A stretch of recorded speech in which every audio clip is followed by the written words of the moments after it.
I've literally been put through a war at Fort Lewis, Washington. Put a plane to the county chair! It was a teacher training college. Our producer, Seth Randal, was very instrumental in speaking with Linda. 23 stab wounds. They cut all the fingers on my hand. My heart just... Someone actually knew. You guys want signs? It got to be to the point where every day, who's going to be next? You better leave town because they're coming after you.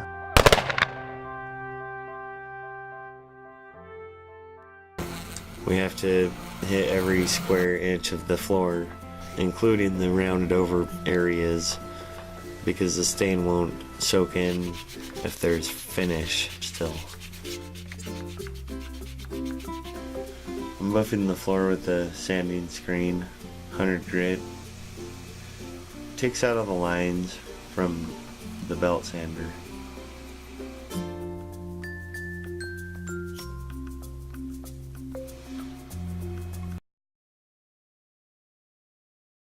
"23 stab wounds.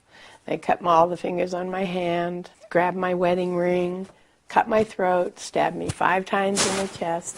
They left, only to return moments later to finish the job. I saw this car coming back. I leaned up against the car. I have no idea how I was still alive.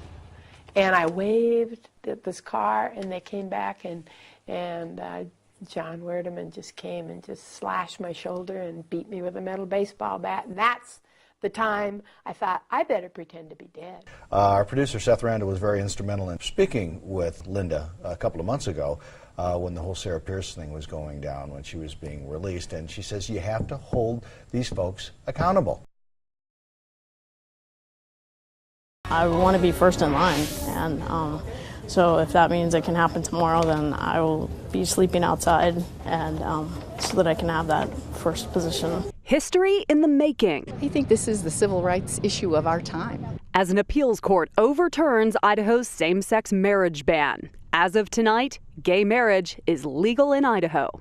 This decision today is unconscionable, it is unconstitutional, and it is un-American. What the ruling means and what happens next. Fox 9 has in-depth coverage on the gay marriage ruling starting right now. On Your Side reached out to Reverend Brian Fisher, one of the original authors of Idaho's gay marriage ban. He wants Governor Otter to keep defending the ban.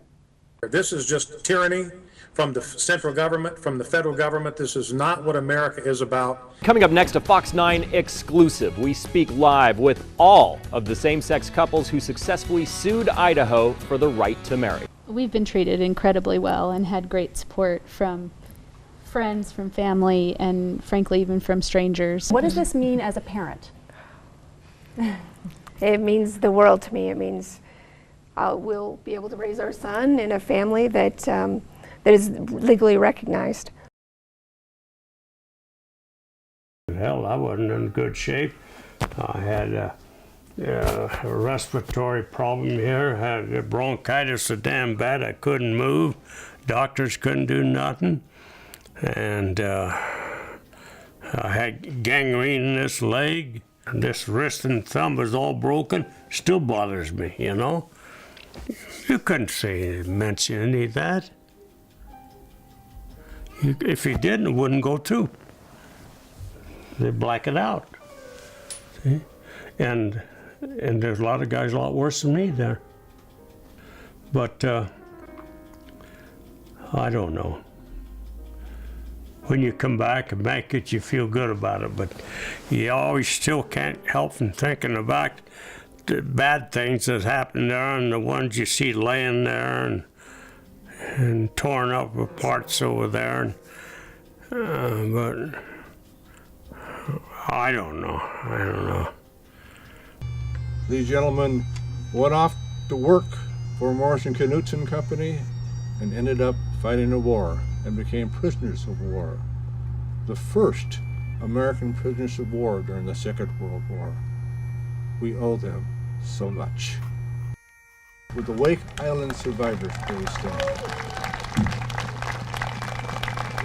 These people are why we're here. Every single one of them was either killed or captured. Every single one of them. But then it stopped and got forgotten. But I think it's being forgotten. And that's why we come to these reunions, or why I come, is to honor the men and show our respect of what they went through. And every year there's less and less survivors. That's the whole history of World War II now. They're getting older and passing on.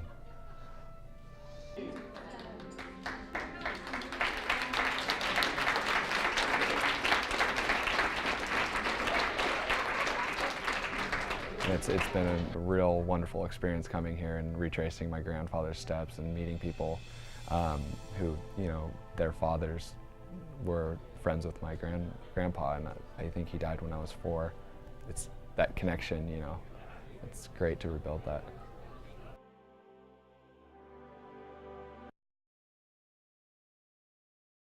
I've literally been put through a war at Fort Lewis, Washington, and with the Pentagon. 2 bombs in my mailbox. I've been run off the road. My signature was forged. Windows were smashed. Car was rewired. Officers either retaliated against me or was transferred because they wouldn't. And the retaliation continues right up till the day I'm put out of service. It's fun. It's not fun landing with the old parachutes, but the actual jump it was. PAINE came to the shop as a parachute rigger. He was an E4. Well, I evaluated him when he came to me as an E4, and as an E4 he did a good job. As an E4 and an E5. But he was working on a pack table, either packing a parachute or supervising people packing parachutes. I had to coordinate the resources that we had between all these different units we supported to make sure that we wouldn't overcommit ourselves. When a mission comes to our door, it doesn't stop because somebody's not there. There's always someone there. I believe in lead by example. No, it wasn't potentially dangerous. It was dangerous, period. But of all the parachutes she did, I think I had her to pick up 2 or 3 that she had missed something on that she had to redo. We had 6 or 8 that something had been missed. Out of the 1,100, 1,200 parachutes that were modified. Oh, it was 400 parachutes. It wasn't very large by contract standards. There's Democrats in Idaho. This is very exciting. Seriously, I never thought I would see the day that this would happen. It's absolutely fantastic. It's great. It's just not something that you see in Idaho. Well, I couldn't go inside, so my prayer is that the ballot that I just made out is going to go inside and get counted. I was planning to run to be a delegate at the state convention, and which you can only do in there. If you have a ballot, it's filled out haiku. Take ballots if your ballots are filled out. I've lived here my whole life, and this just is very, very encouraging. So, ballot, if it's filled out, I'll take your ballot. Even if I'm not in there, it's very good that there are enough people that I can't be in there, honestly. So I'm not too upset about it.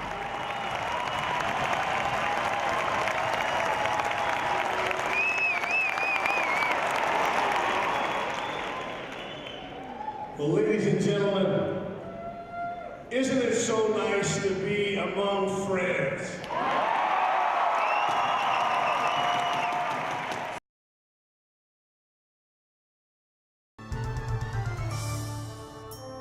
Boiseans, isolated 400 miles from the Pacific coast and living against a backdrop of stupendous mountains which shut out winter storms and the outside world, still nourish a spirit of fierce independence.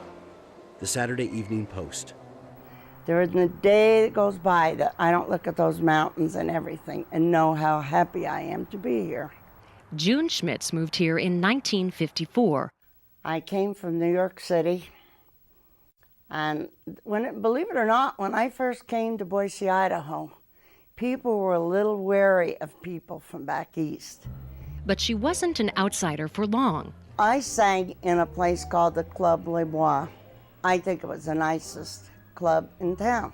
One of the police officers that knew him came to him and said, you know, we've got a warrant for your arrest. It was a good friend of his, and said, you better leave town because they're coming after you. Mel Durr and Sheriff Doc House rolled into Boise on Saturday, January 7th.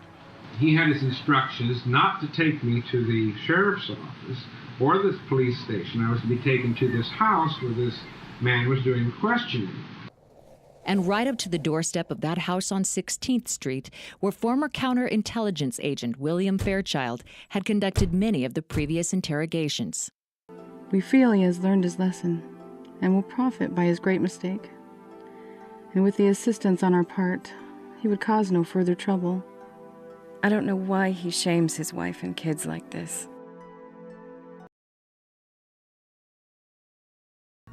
Welcome to the Albion State Normal School. What's left of it, at least. A ghost school, abandoned by a state, neglected by a city, but once a jewel in Idaho's higher education system. It was a teacher training college. A room once full of light and beautiful details. This was the orchestra pit right down here. Backstage, everything is dripping with bird droppings.